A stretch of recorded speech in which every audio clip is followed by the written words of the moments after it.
2025 সালের জুলাই মাসে গাজা উপত্যকা ভয়াবহ মানবিক সংকটের মধ্য দিয়ে যাচ্ছে। একদিকে অস্বাভাবিক তাপদাহ ও পানির সংকট, অন্যদিকে ইসরায়েলের সঙ্গে চলমান সংঘর্ষ গাজাবাসীর জীবনে নেমে এনেছে বিভীষিকাময় দুর্যোগ। এই মাসে গাজার তাপমাত্রা 45 ডিগ্রি সেলসিয়াস ছাড়িয়েছে, যা গত 10 বছরের মধ্যে রেকর্ড সর্বোচ্চ।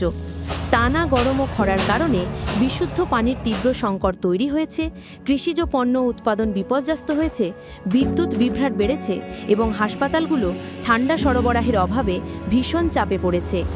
এই বিভীষিকাময় দুর্যোগের মধ্যেই জুলাইয়ের দ্বিতীয় সপ্তাহে ইসরায়েল গাজার ওপর নতুন করে বিমান হামলা চালায়। এই হামলায় অন্তত 57 জন নিহত এবং 130 জনের বেশি আহত হয়। হামলার লক্ষ্য ছিল কথিত সন্ত্রাসী ঘাঁটি, তবে বহু আবাসিক ভবন ধ্বংস হয়েছে। ইউনিসেফ এবং রেড ক্রস জানিয়েছে 4 লাখেরও বেশি শিশু বিশুদ্ধ পানি ও খাদ্য সংকটে রয়েছে। হাসপাতালগুলোতে জ্বালানি ও চিকিৎসা সরঞ্জামের ঘাটতি মারাত্মকভাবে বেড়েছে। জাতিসংঘ যুদ্ধবিরতি আহ্বান জানালেও তা কার্যকর হয়নি। ইউরোপীয় ইউনিয়ন ও বেশ কয়েকটি মানবাধিকার সংস্থা গাজায় জরুরি ত্রাণ পাঠাতে চেষ্টা করছে, তবে সীমান্ত অবরোধের কারণে তা ব্যাহত হচ্ছে। পরবর্তী আপডেট নিউজ পেতে আমাদের চ্যানেলটিকে সাবস্ক্রাইব করে পাশে থাকুন।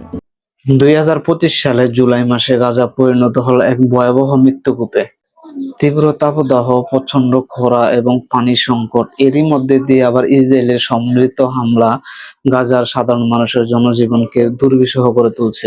ইসরায়েলের এই আগ্রাসন সারা বিশ্বের কাছে খুবই সাধারণ হয়ে গেছে। আন্তর্জাতিক সহায়তা এবং ইসরায়েলের এই আগ্রাসন বন্ধ না হলে গাজায় বড় ধরনের বিপর্যয় ঘটে।